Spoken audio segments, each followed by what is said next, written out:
Hare Krishna. So let us start with the prayers. Om Agyanatimirandhasya Gyananjana Shalakaya Chakshurunmilitam Yena Tasmai Shri Gurave Namaha. Nama Om Vishnupadaya Krishna Prashtaya Bhutale Srimate Bhaktivedanta Swaminiti Namne. Namaste Saraswati Deve Gauravani Pracharine Nirvishesha Shunyavadi Paschata Deshatarine. Jai Shri Krishna Chaitanya Prabhu Nityananda Shri Advaita Gadadhara Srivasadi Gaur Bhaktavranda. Hare Krishna Krishna Krishna Hare Hare. Hare Rama Rama Rama Hare Hare. Hare Krishna devotees, let us continue our discussion. So we are doing the chapter number 6, and in the chapter number 6 we came till verse number 30, verse number 40. Okay, just a very quick recap what has happened.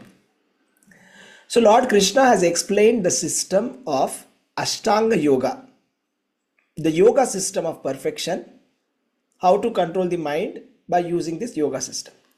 And after Krishna finished explaining this in the verse number 36, then Arjuna immediately said that this system which you have explained, what would happen? I mean, this is not possible for me.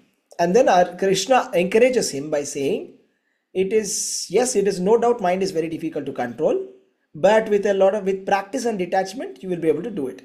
Then Arjuna asks another bigger question, that what would happen to a person who is unsuccessful transcendentalist, who starts this process of yoga, but then due to worldly mindedness, he does not attain the perfection.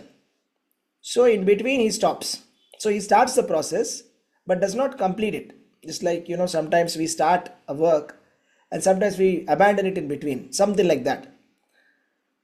What would happen to such person? Will such person be completely having no position anywhere? Neither he is materially successful nor spiritually successful. Will he be completely gone? Is what Arjuna's doubt was.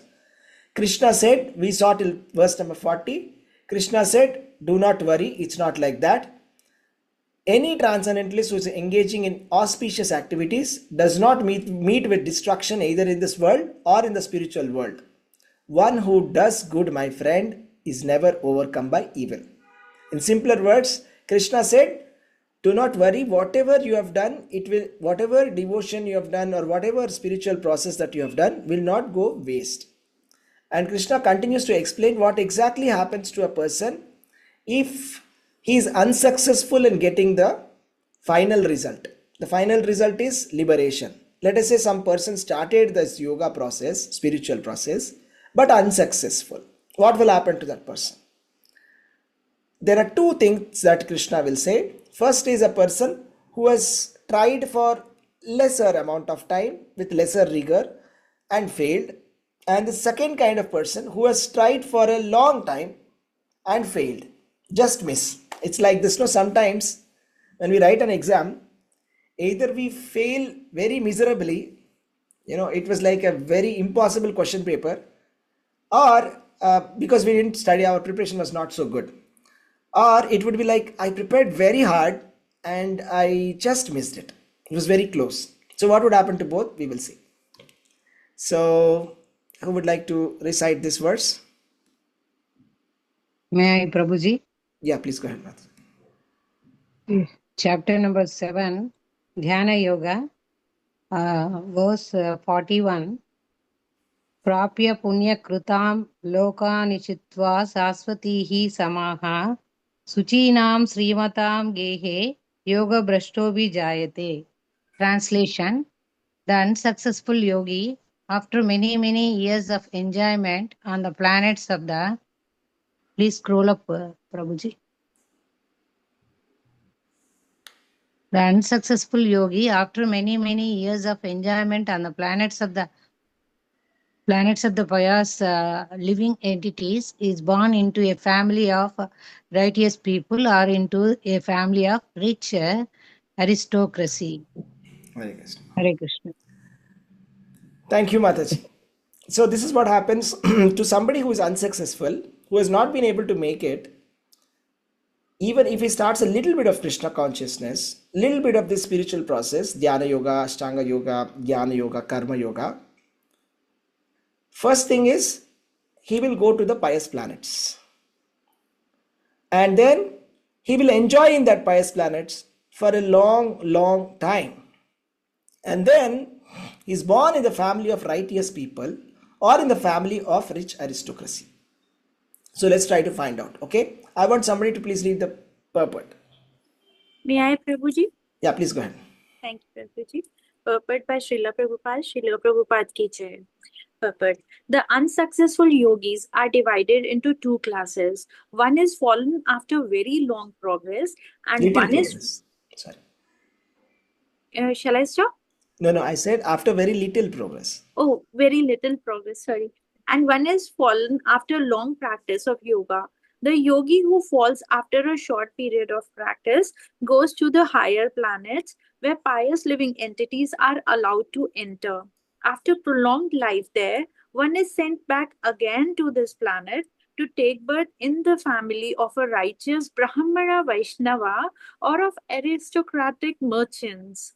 The real purpose of yoga practice is to achieve the highest perfection of Krishna consciousness as explained in the last verse of this chapter. But those who do not persevere to such an extent and who fail because of material allurements are allowed by the grace of the Lord to make full utilization of their material propensities. And after that, they are given opportunities to live prosperous lives in righteous or aristocratic families. Those who are born in such families may take advantage of the facilities and try to elevate themselves to full Krishna consciousness. Hare Krishna, Prabhuji. Thank you for the opportunity. Yes, Hare Krishna Mataji. So it is about the opportunity. So even to practice Krishna consciousness, to be born in a favorable circumstance is definitely helpful, right? Especially two things are explained here: family of righteous people or in the family of rich aristocracy. In either case, if you're born in the family of righteous people like Brahmana, like that, who are religious by family tradition itself, this practice of Krishna consciousness will be somehow integrated within the family rituals itself. So that is the point. And being born as a family of rich aristocracy is beneficial to continue our Krishna consciousness. It's not necessary, but can continue. Sometimes it goes against our Krishna consciousness, but it can be beneficial to continue Krishna consciousness better. So, but nevertheless, the point is, even if an unsuccessful yogi tries a little bit and fails, also this is the benefit that they will get. They will be born in a very nice family. That's the at least minimum. And they will be, first of all, they'll go to the higher planetary systems and they'll live there in happiness for a long time, and they'll come back. And then they will take advantage of the facilities and try to elevate themselves in full Krishna consciousness, because the ultimate goal is to go back to home, back to God. But if you're unable to go to that, this is what it is said. This is not the final goal, okay? So this is very encouraging that Krishna is saying that even if you try very little, okay, if you do just little bit, even if you do, sometimes some people, they just recite Bhagavad Gita shlokas, right? So Krishna says in Bhagavad Gita towards the end that anybody who simply recites this, they will go to the higher planetary systems, right? So there are many people, some societies who are simply reciting Bhagavad Gita. They don't even understand, they don't practice. Even that is good. Even that is good. That will elevate us to the higher planetary systems. But of course, what is even better is if we can understand it and apply it, then we can go back to home, back to God. That will be still better. Now let us continue. 6.42.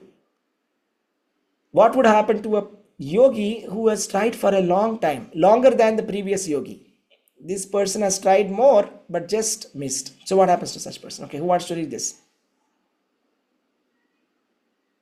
May I, Prabhuji? Yeah, please go. Atava yoginam eva kule bhavati dhimatam etadhi dhurlabha taram loke janma yad idrishyam. Translation. Or unsuccessful after long practice of yoga, he takes his birth in a family of. Prabhuji, if you can please scroll down. Or if unsuccessful after long practice of yoga, he takes his birth in a family of transcendentalists who are surely great in wisdom. Certainly such a birth is rare in this world. Prabhuji, you want me to read purport also? We'll ask other devotees also, right? Okay. Thank you very much, Mataji. Hare Krishna. So anybody wants to read the purport? Very beautiful purport. Prabhuji, can I read? Yeah, please go ahead. Translation and purport given by His Divine Grace A.C. Bhaktivedanta Srila Prabhupada ki jai. Hare Krishna, Dhanvat Pranam Prabhuji. Hare Krishna. Birth in a family of yogis or transcendentalists, those with great wisdom, is praised herein because the child born in such a family receives a spiritual impetus from the very beginning of his life. It is especially the case in the Acharya or Goswami families. Such families are very learned and devoted by tradition and training, and thus they become spiritual masters. In India, there are many such Acharya families, but they have now degenerated due to insufficient education and training. By the grace of the Lord, there are still families that foster transcendentalists generation after generation. It is certainly very fortunate to take birth in such families. Fortunately, both our spiritual master, Om Vishnupada Sri Srimad Bhakti Siddhanta Saraswati Goswami Maharaja, and our humble self had the opportunity to take birth in such families by the grace of the Lord, and both of us were trained in the devotional service of the Lord from the very beginning of our lives. Later on, we met by the order of the transcendental system. Thank you, Prabhuji. Hare Krishna. Hare Krishna, Mataji. Thank you very much. So this is very interesting. So Krishna is telling what is the best birth in the world. So generally, if you would ask any child, what is the best birth, do you think? I mean, if you are given a chance to be born again, whom would you choose as your parents? So maybe he would say, some president of some country or the richest man in the world, something like that. Correct? But Krishna is saying better than being born in the family of very rich people, or better than being born in the family of pious religious brahmanas, is to be born like this. That is, to be born in the family of transcendentalists. अथवा योगिनामेव कुले भवति धीमताम् एतद्धि दुर्लभतरं लोके जन्म यद ईदृशम्. So it is for those people who are unsuccessful after a long practice of yoga. Those people who are unsuccessful after a long practice of yoga, even if they miss going back to Godhead somehow, they will be born in the family of transcendentalists, family of devotees. And then they get a very nice opportunity to do devotional service. I'll tell you something very interesting, okay? So what happens is, a lot of devotees, youth, etc., they connect to ISKCON, okay, especially the boys, youth boys. And then what happens is they get connected and they get into these devotional practices very nicely. They chant 16 rounds, they give up all the prohibited things, etc. And as they'll be in some cities, etc., and when they go back to their home, they see that their devotional service comes down very much. Okay, so what happens is, that's because, at home they'll not be eating prasadam, and at home they'll not be having a schedule, rising early in the morning. That spiritual culture won't be there, and there'll be a lot of negative kind of a critical, unwelcoming kind of a mindset in the family, which will be very discouraging for devotional service. So these devotees, brahmacharis, who are very nicely trained, they come to a crossroads where, they have to choose Krishna consciousness or staying with their parents. Unfortunately, it comes to that position. And then they'll have to make that tough choice, and they decide to become brahmacharis. Because there is no possibility for changing their parents or their family. So they just give up and they become brahmacharis. Like that, there are so many brahmacharis in ISKCON. It's not that they actually want to become brahmacharis or something, okay?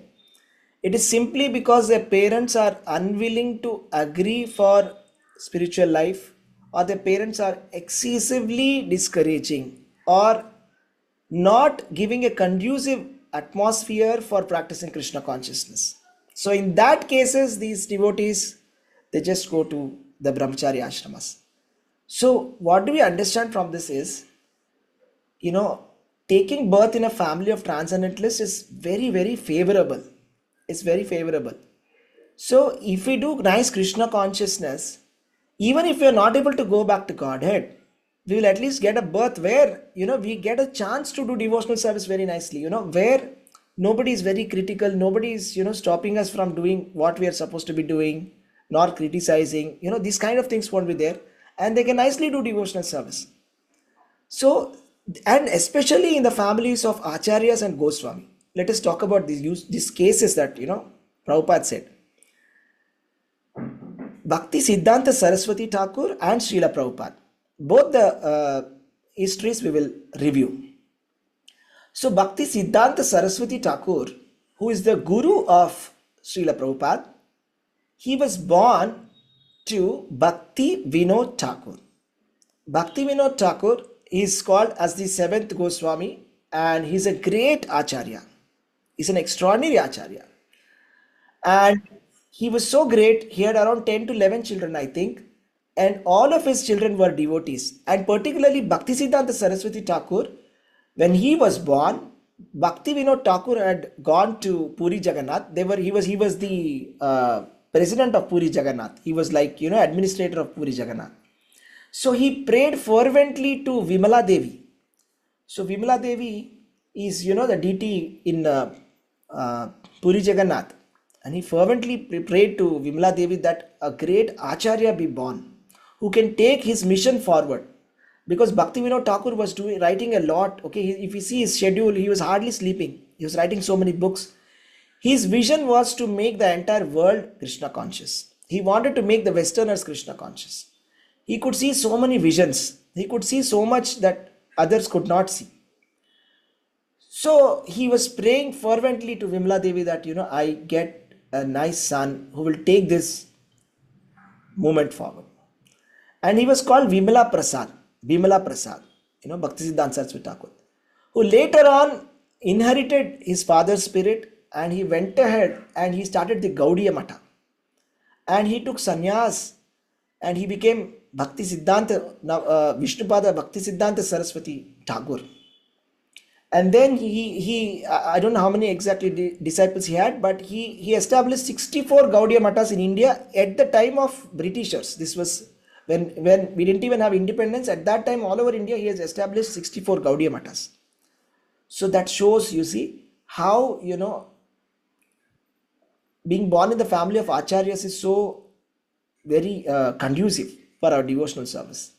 Because I tell you, we teach our children to tell some shlokas, or sometimes we teach them to tell ABCD, etc. But Bhakti Siddhanta Saraswati Thakur, I believe at the age of 7, he was able to recite all the 700 shlokas of Bhagavad Gita, including the translation and purport. He was able to explain it at the age of 7. So how is it possible without the encouragement of the parents? Right? So it is the encouragement of the father. You see, that is the benefit of being born in the family of Acharya family. And then there are so many other stories, but he went ahead and he was called the Lion Guru, and he's also Guru of Srila Prabhupada. Let's hear about Srila Prabhupada's birth. Srila Prabhupada was born to Gaur Mohan De, and Gaur Mohan De was a great devotee. Okay. He was not formally some kind of acharya or something, but he was a great devotee. And his only business was, he had a business, cloth business, and he was always devotional. And his mind was so pure, he always used to tell to his wife that, I want my son to become a great devotee of Radharani. And whenever any guests used to come to his house, he used to call all the sadhus home and used to ask, please bless my son that he becomes a nice devotee of Radharani.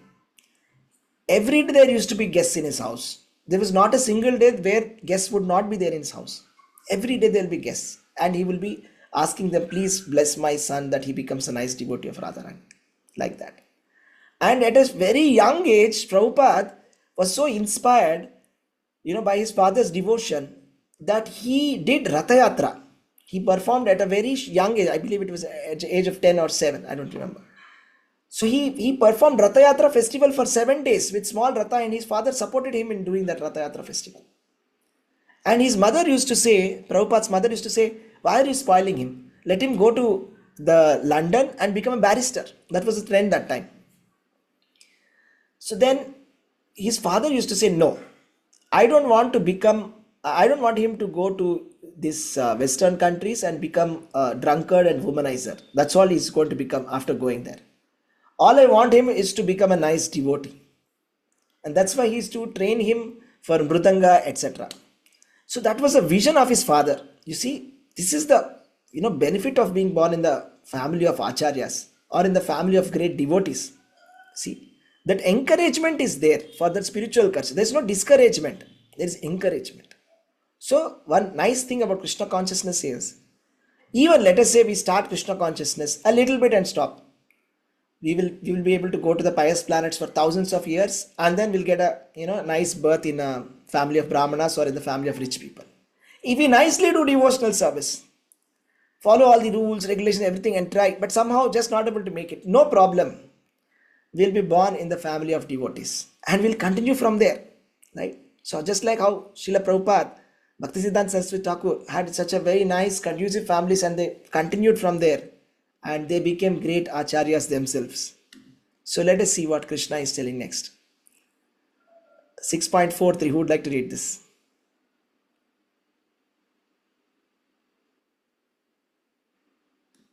Yeah. Prabhuji, Yeah, go ahead, Prabhuji. Hare Krishna.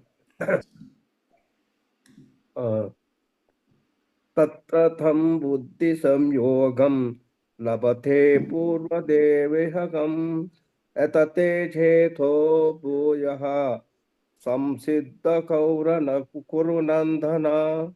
Hare Krishna, Prabhuji. Shall I read Translation? Yes, translation from you. Okay.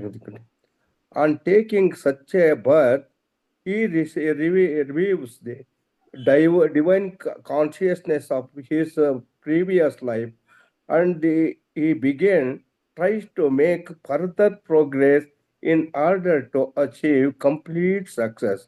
O son of Kuru. Hare Krishna Prabhuji, Dandat Pranam. Hare Krishna, Prabhuji, Dandat Pranam. Anybody can read the purport? May I? Yes, please, go ahead. King Bharata, who took his third birth in the family of a good Brahmana, is an example of good birth for the revival of previous transcendental consciousness. King Bharata was the emperor of the world, and since his time, this planet has been known among the demigods as Bharatavarsha. Formerly, it was known as Ilavrata Varsha. The emperor, at an early age, retired for spiritual perfection but failed to achieve success. In his next life, he took birth in the family of a good Brahmana and was known as Jada Bharata because he always remained secluded and did not talk to anyone. And later on, he was discovered as the greatest transcendentalist by King Raghugana. From his life, it is understood that transcendental endeavors or the practice of yoga never go in vain, but by the grace of the Lord, the transcendentalist gets repeated opportunities for complete perfection in Krishna consciousness. Hare Krishna, Hare Prabhuji. Krishna, Mataji. Okay. So, I'll tell you this story, very interesting. There was a great king called King Bharata. His name was King Bharat Maharaj. And he was the emperor of the world. But despite being the emperor of the world, at one point of the time, when he was not so old also, he renounced the entire kingdom and he went to the forest for the sake of spiritual upliftment, because he wanted to go back to Godhead. Because as long as he's going to be in the kingdom, between the politics and wars and all of that, all the riches and sense gratification, it may be difficult. So he thought, let me go to the forest, it will be conducive. So he goes to the forest, renounces everything.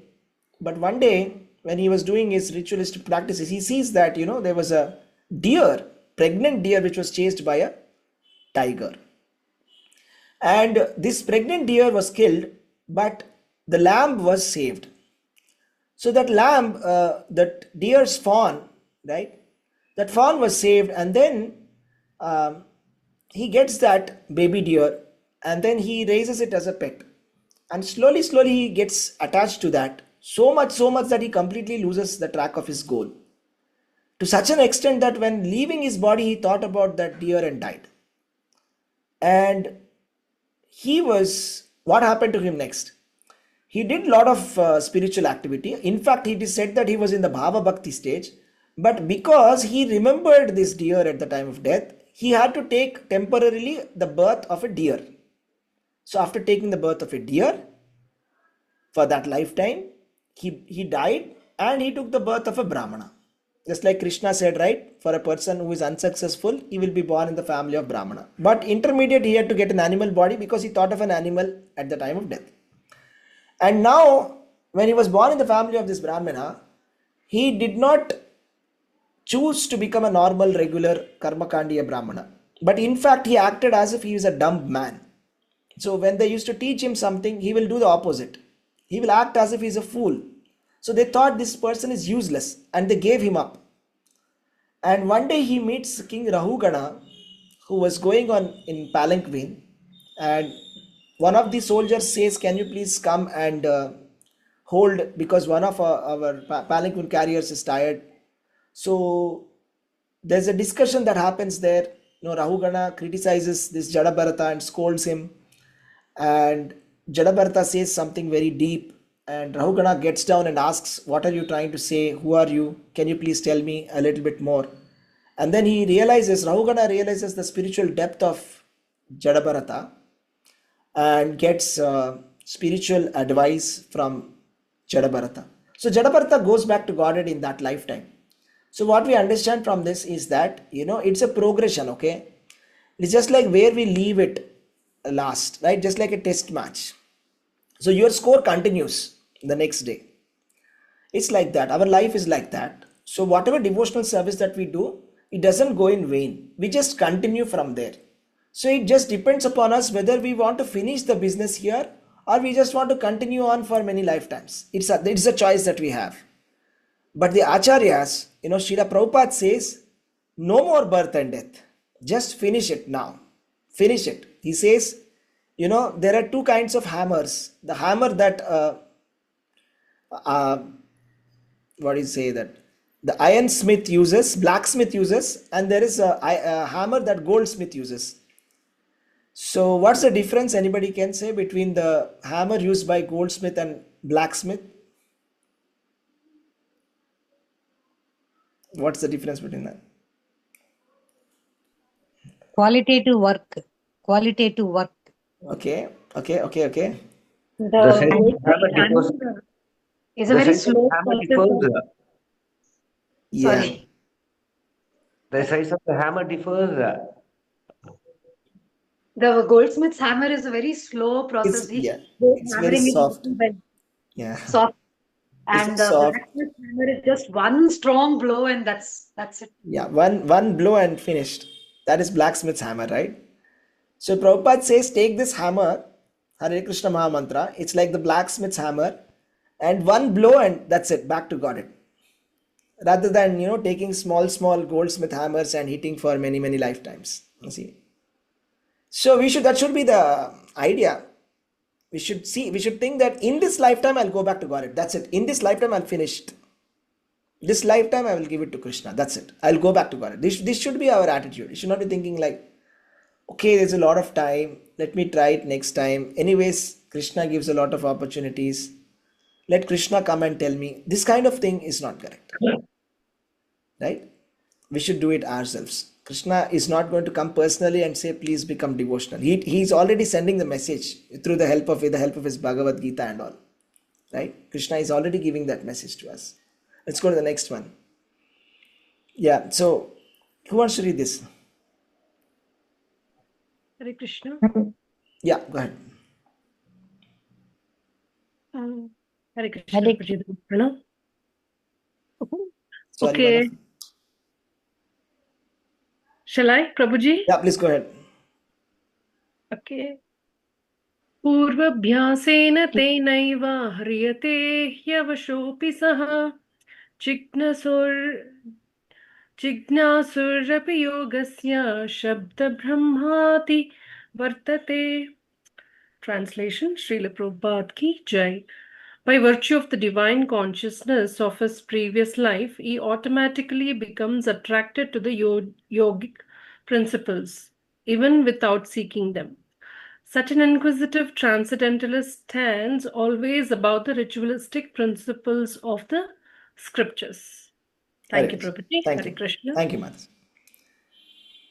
Very nice words, and the words are also nice. Let's go through the word by word meaning. Purva, previous, abhyasena, practice. Purva abhyasena means previous practice, means previous lifetime practice, okay?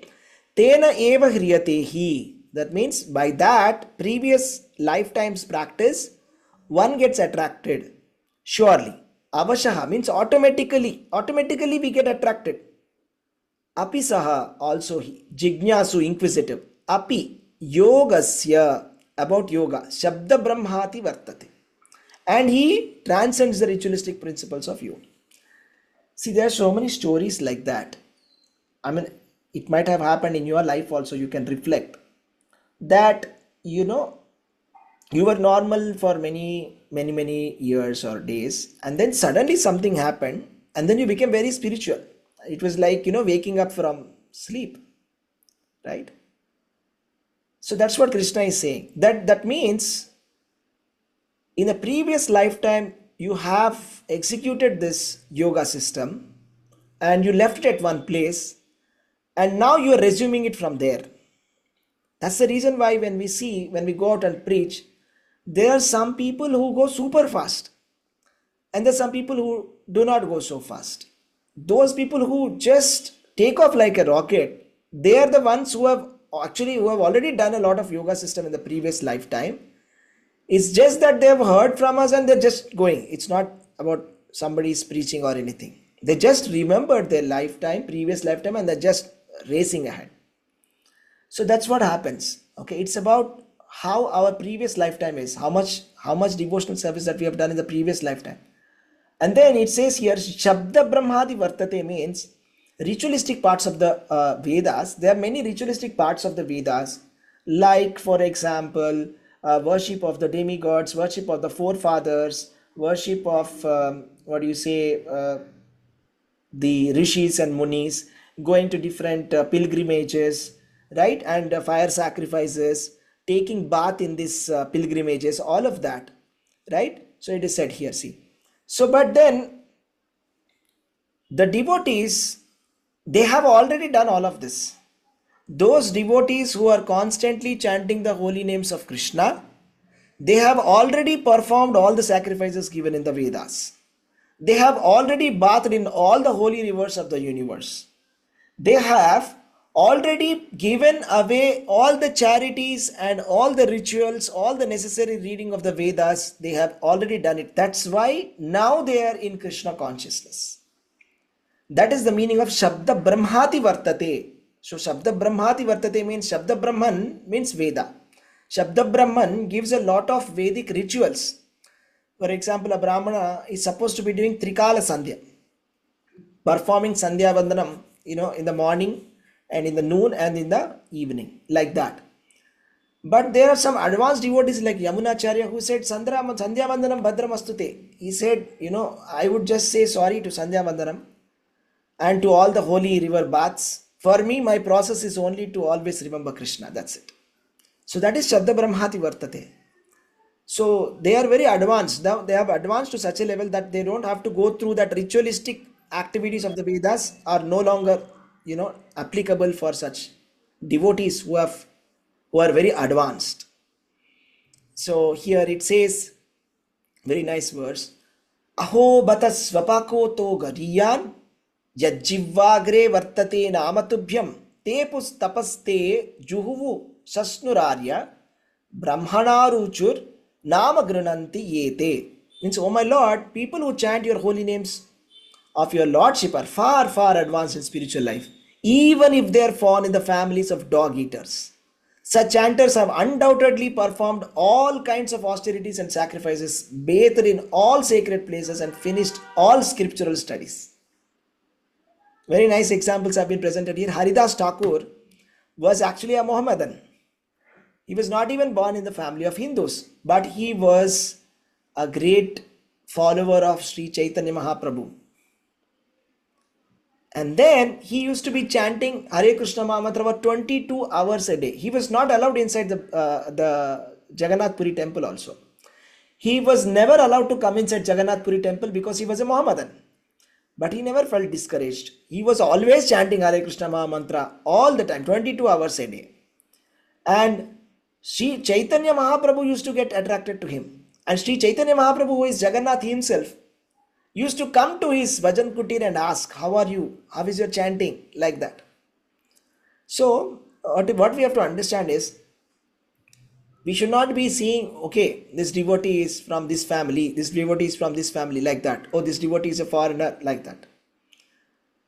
Those people who have become devotees, they have already surpassed all their Vedic rituals, and we should consider them as very pure.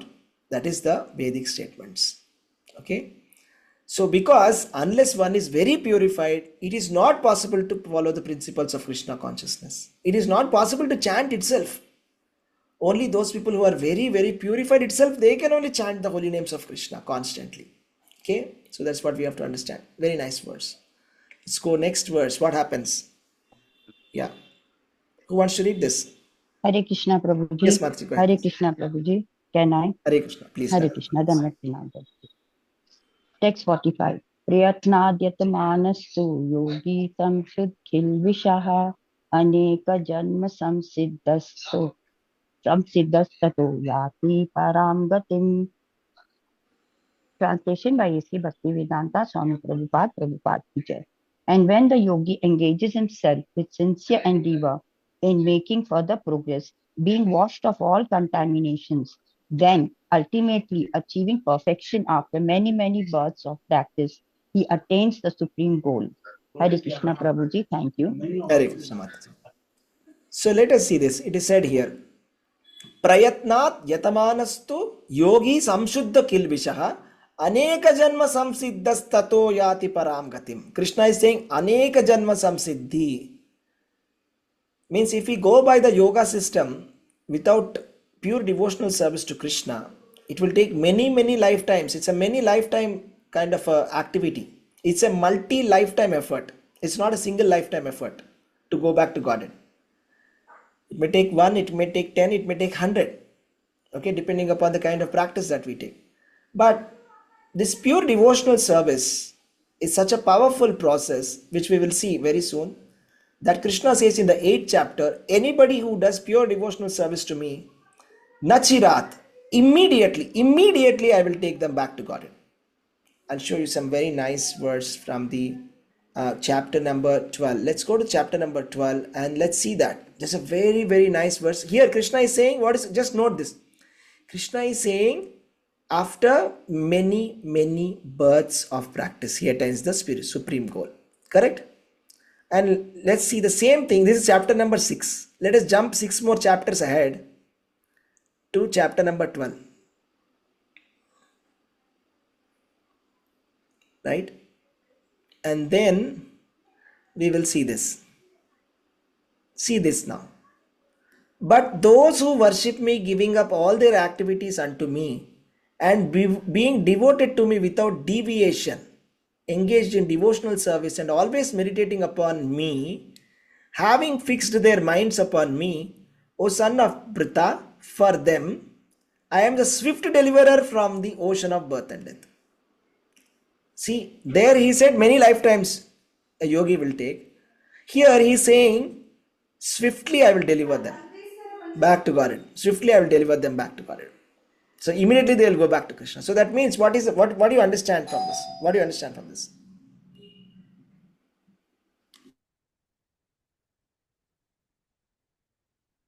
No rebirths, like directly going to Godhead.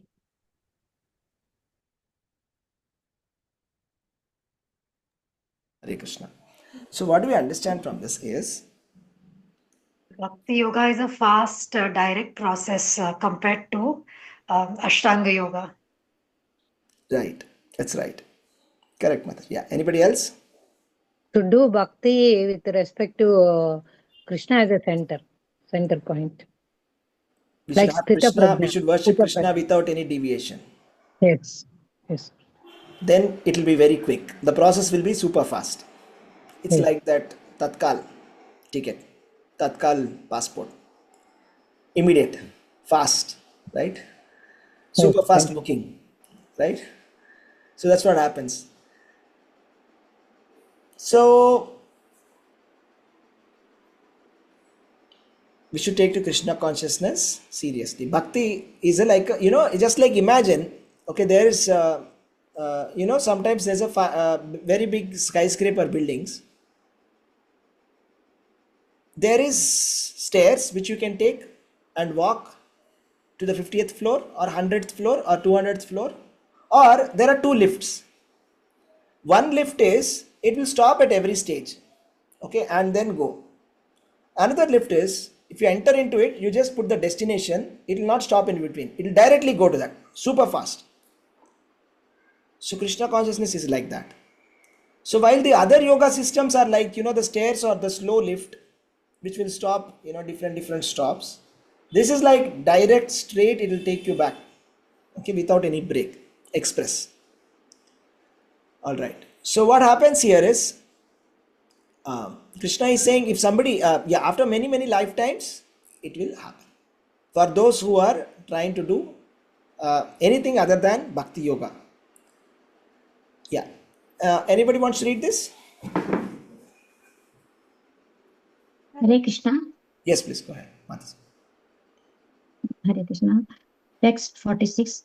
तपस्विभ्योऽधिको योगी ज्ञानिभ्योऽपि मतोऽधिका कर्मिभ्यश्चाधिको योगी तस्मात् योगी भवार्जुन.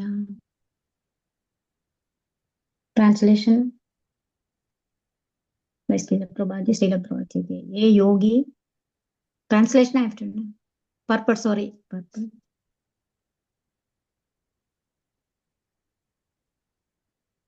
A yogi is greater than ascetic, greater than the empirists, and greater than the fruity worker. Therefore, O Arjuna, in all circumstances, be a yogi. Hare Krishna.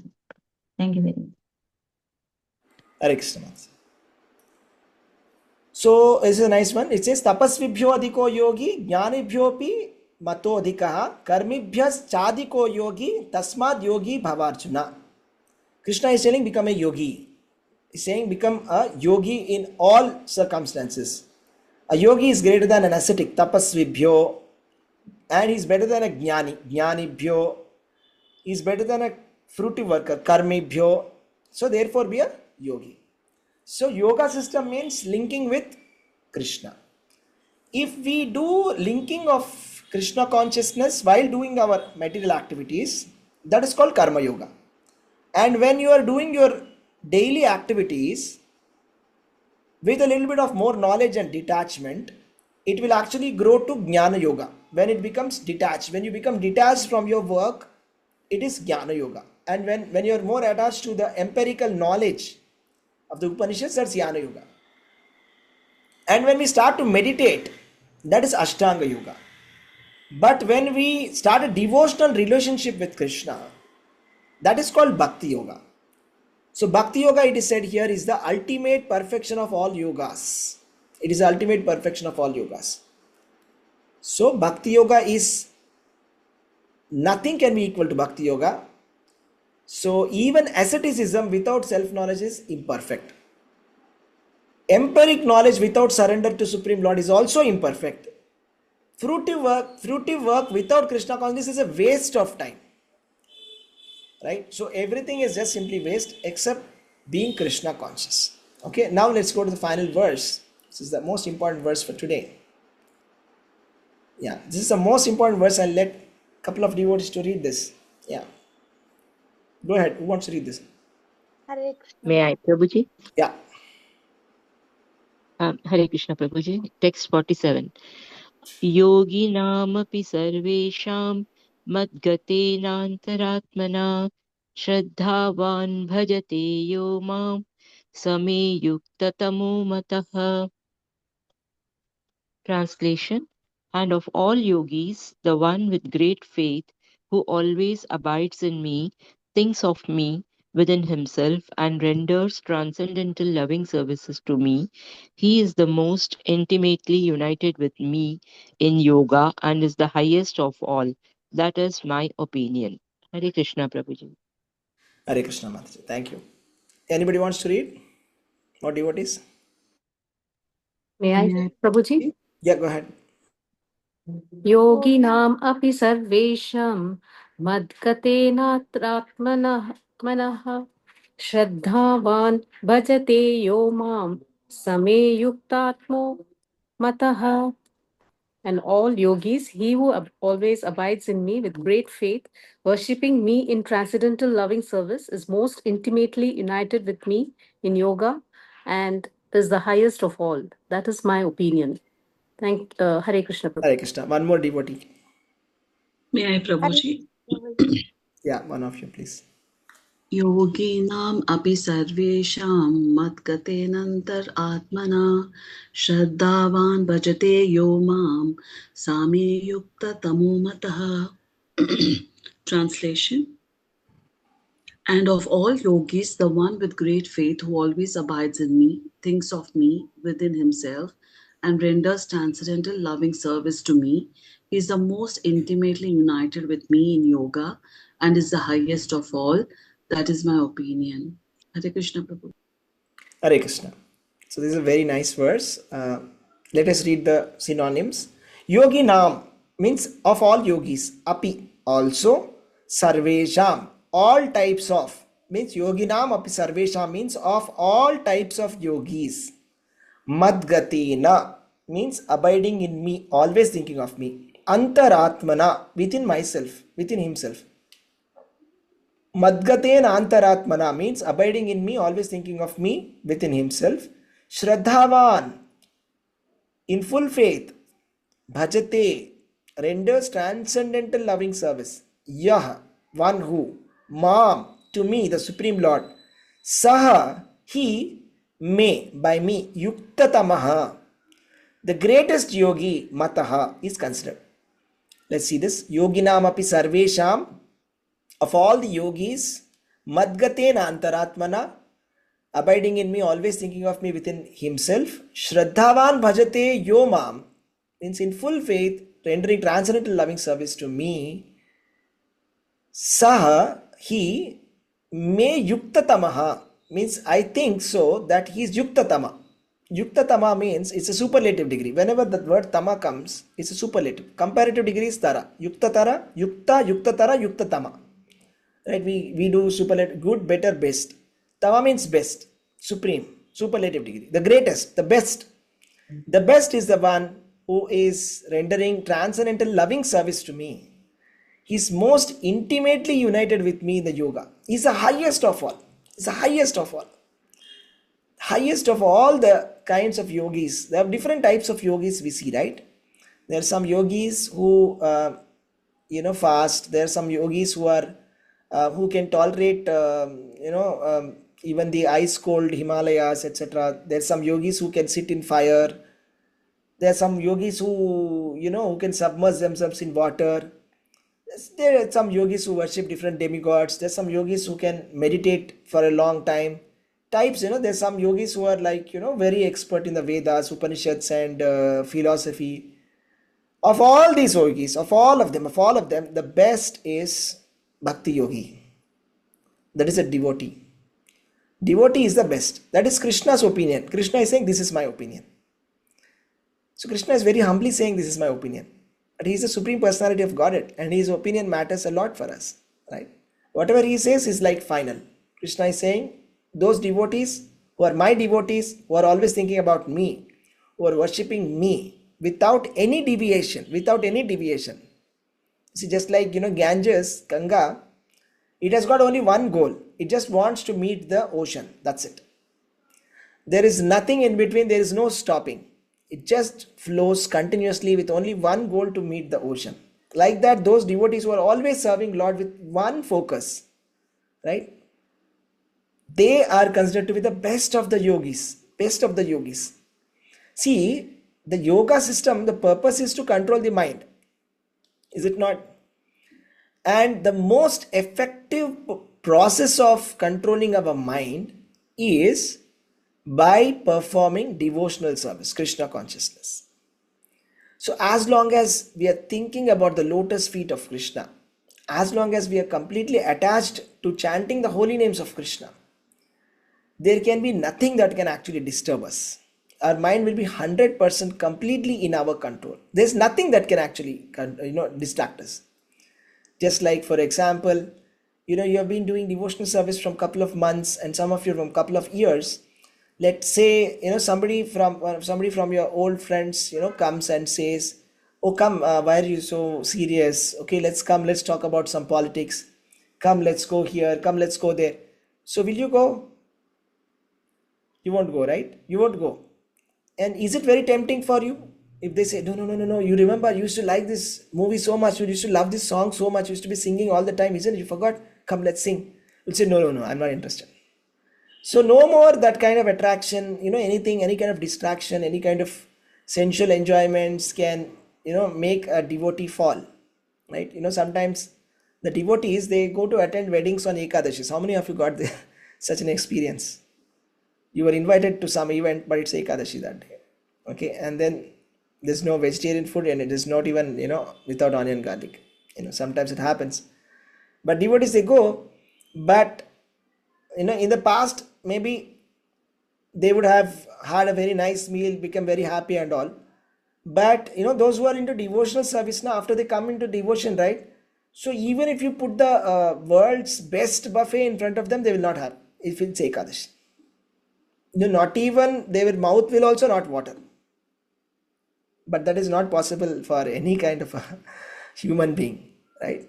So this is extraordinary. You see, Shukadeva Goswami, let's talk about Shukadeva Goswami. I'll tell you, this is so surprising. Extraordinary yogi, okay? Shukadeva Goswami, it is said that he is the son of Vyasadev. And Vyasadev is the author of Vedanta Sutras. He has divided the Vedas into 4, and he has authored Vedanta Sutras, the ultimate spiritual treatise. And one day what happened, that Vyasadev was walking by a place, and then there were some ladies who were taking bath. And when they saw Vyasadev, they immediately, started, dressing up.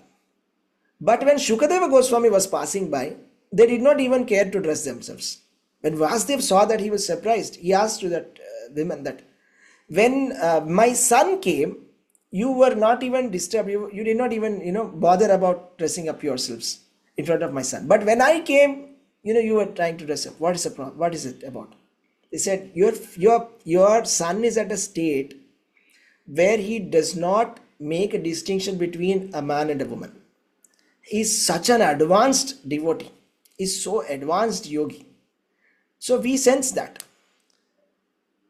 So is Vyasadev not so advanced? He is also advanced. But just for the sake of the pastime, they say like that. Because you are a grihastha, you have a feeling that this is a woman, this is a man. But for Shukadeva Goswami, it is nothing like that. He only sees the soul, that's it. He doesn't see anything other than that. So that's the advanced yogi, is the best. Shukadeva Goswami. So many examples are there. From entire Bhagavatam is an example of these advanced yogis, right?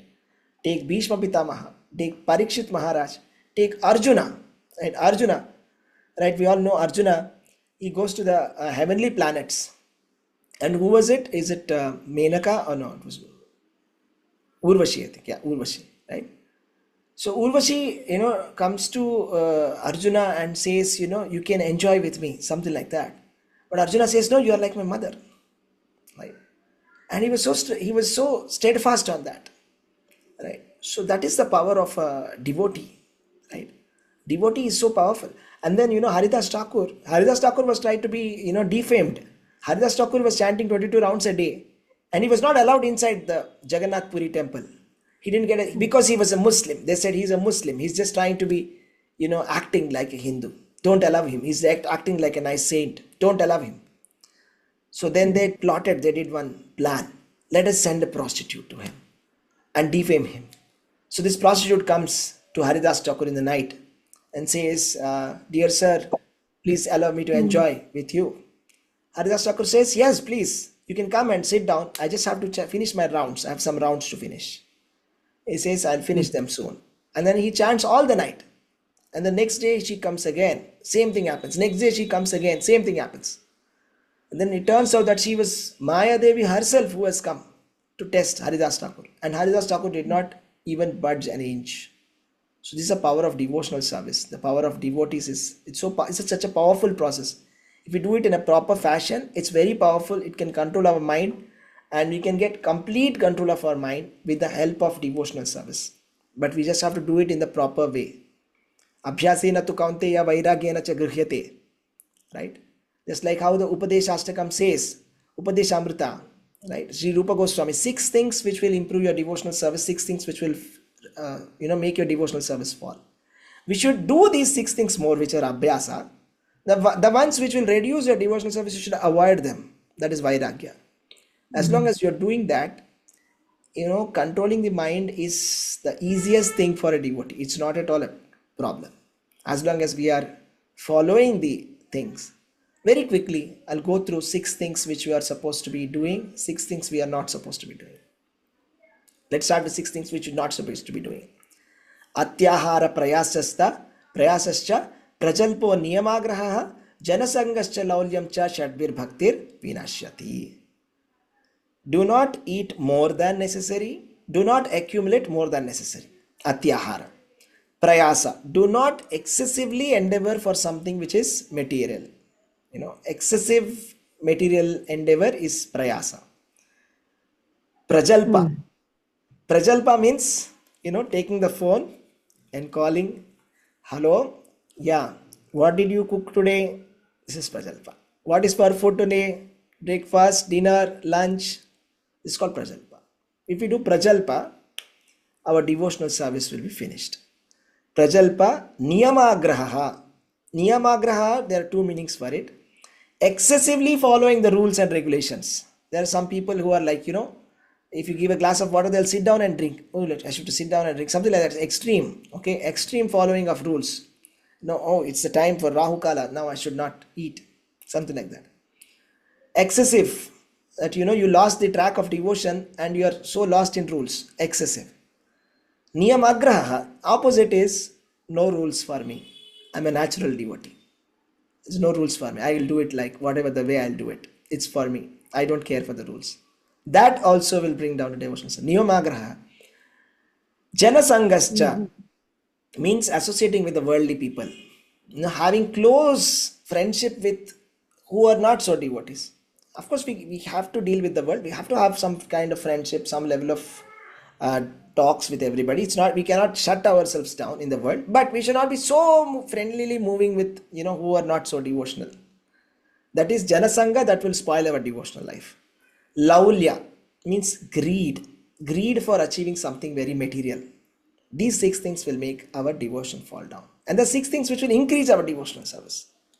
Utsahat, Nischayat, Dhairyat, Tat Karma Pravartanat, Sadhu Sango Shato Vritti, Sangatyaga Shato Vritte, Shadbir Bhaktir Prasidhyate. Utsaha means enthusiasm. And we should do devotional service with enthusiasm. We should chant with enthusiasm that yes, I will go back to God. Krishna will see me. Have the confidence in me that I can do it. I'm good. I'm a good devotee. I can do it. This is Utsaha. Nischaya means confidence that yes, definitely Krishna will come. Whatever Srila Prabhupada said is 100% true. Whatever Krishna has said in Bhagavad Gita is 100% true. Krishna will come. He will protect me from this material world. He will take me. He will lift me from this material ocean of miseries. That is, then dhairya. Dhairya means patience. It's not like I've been chanting from Hare Krishna from the last 10 years. I'm attending Mangalarti also. But what is this? Like that. So that is not correct attitude. It should be like dhairya means we should be patient, tolerate, patient, be patient. Patiently execute devotional service. Dhairya. And then tat karma pravartanat means whatever the spiritual master has said, we must execute it. That's it. We have to do what the spiritual master has said. Tat karma pravartanat. Sangatyagaha. Sangatyaga means giving up material association. And shato vritti means following the footsteps of acharyas. Just like how Srila Prabhupada, we saw, I told you the story of Gaur Mohan De, how he was taking care of his children. You see, how his mindset was. Like that, we should follow the acharyas, how Bhakti Siddhanta, how Bhakti Vinod Thakur was running his family. Right? He made so many acharyas. He was raising children, but he was making them acharyas. Our Guru Maharaj, Jayapatak Swami Maharaj also says to the Grihasthas, you should make your children as acharyas.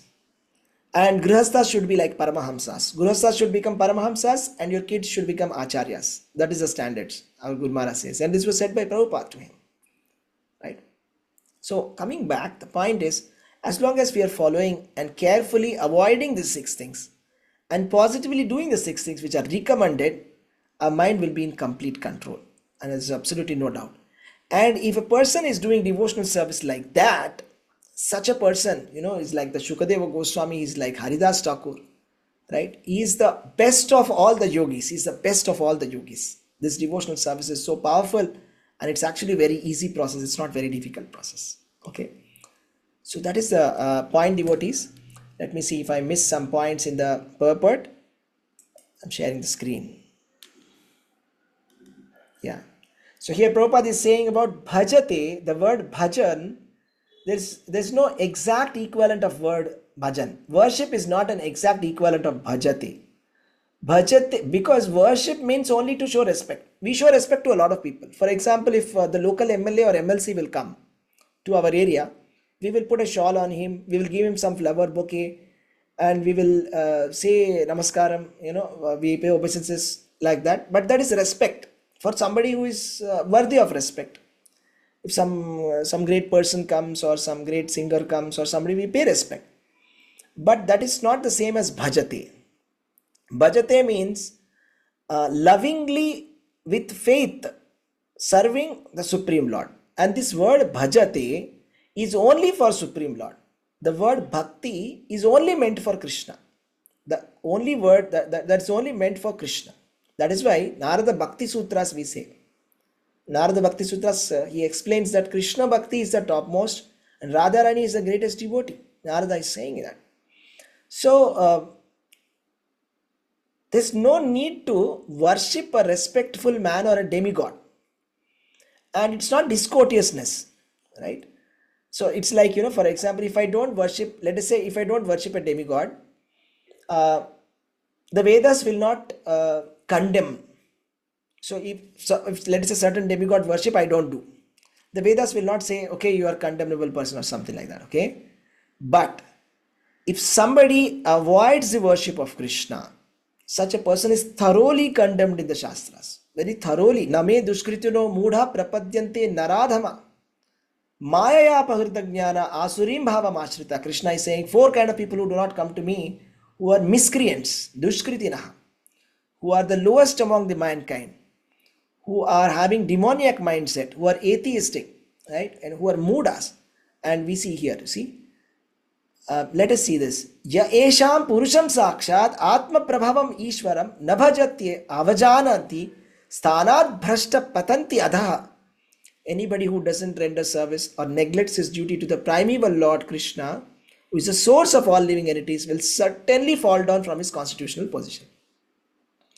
Even to such an extent, it is said in Bhagavatam that even if somehow a person is able to elevate himself to the state of liberation platform, but does not have regards for the lotus feet of Krishna, he will fall from that position of liberation down to the material position. It is said in the Bhagavatam. So that means this bhajati is applicable only for Krishna. And word worship, pujana, it can be used for different demigods or even living entities also. Sometimes we worship some great personalities who come, we sarman will do for them. So avajananti mam mudha manushim tanumasritaha. So the ultimate culmination of all the yogas is bhakti yoga. The point of all the yoga system is to come to bhakti yoga. The point of all the ritualistic activities given in the Vedas is to come to the point of bhakti yoga.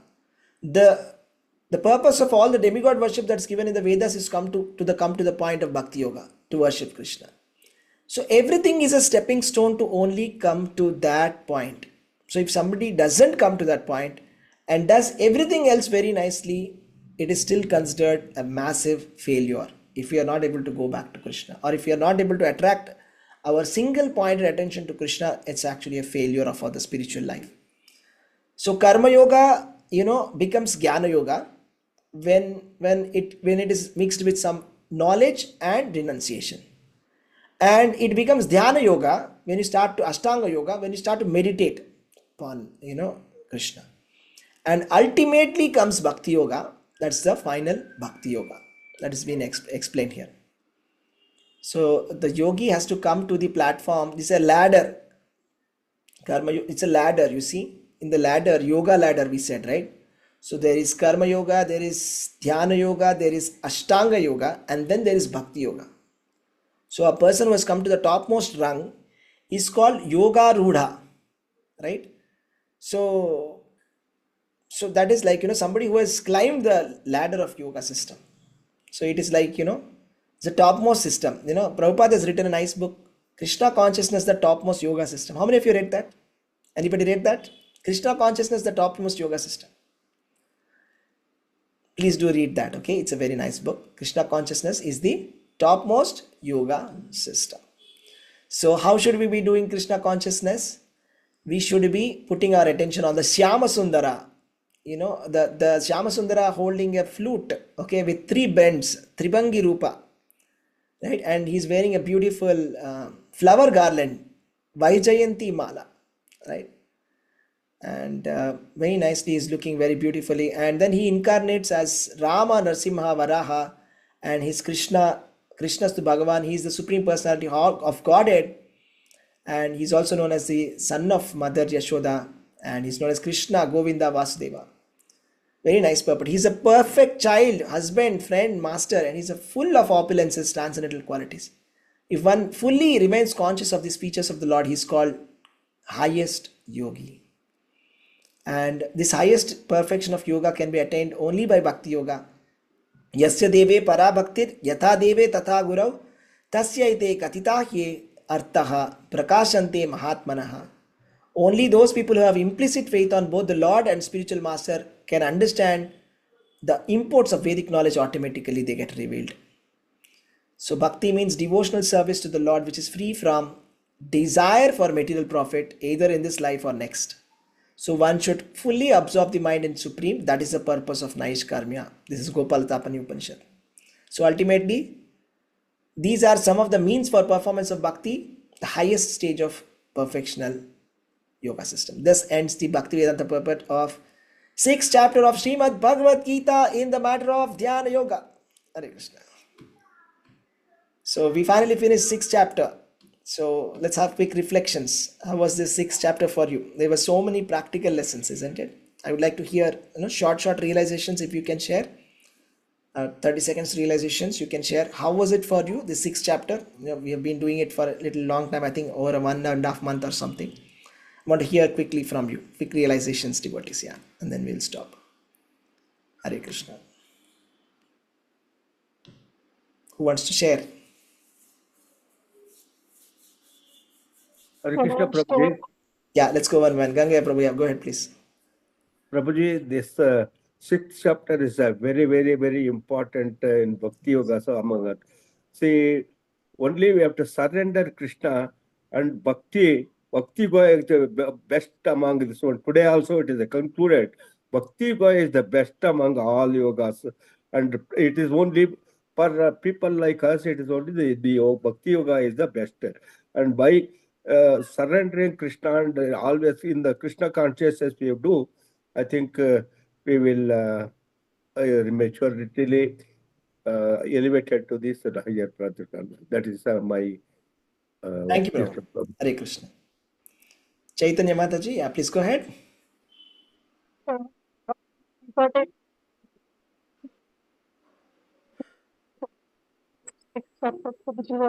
Like we had one shloka inferior and superior.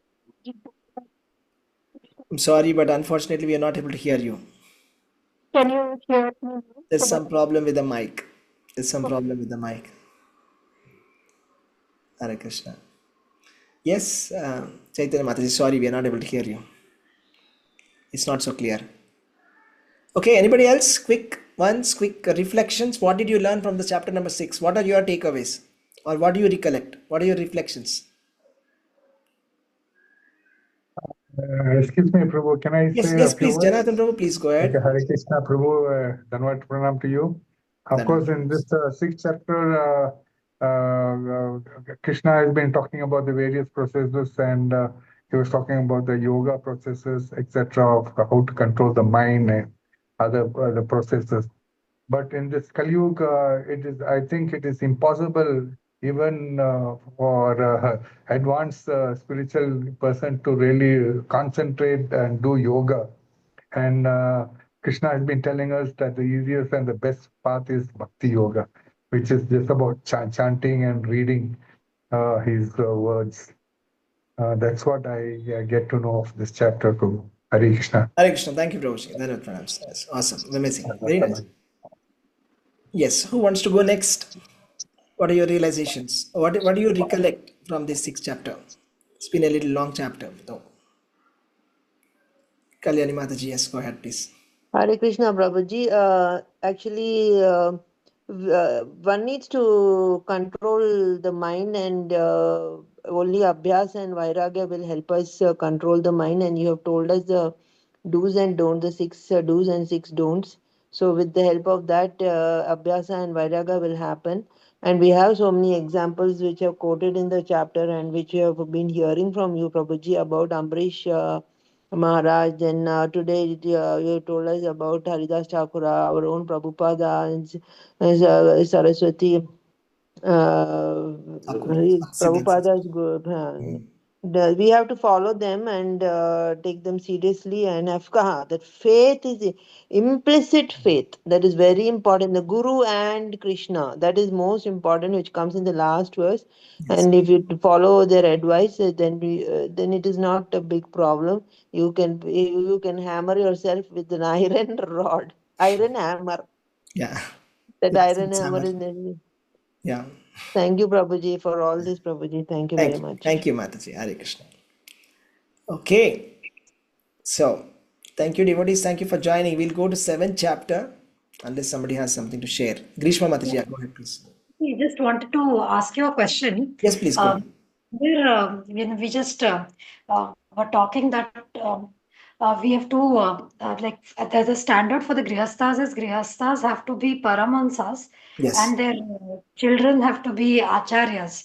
So can you please explain a bit what is a paramahamsa and what are our responsibilities as a grihastha? Yeah, I remember this question. Okay, I think I asked the same question to my Guru Maharaj. So what is that? I wanted to ask, but I didn't ask. Sorry. Yeah. I wanted to ask this question. I tell you something what happened. Okay, I went to Mayapur, right? So we went to Mayapur last yatra. I had two questions in my mind.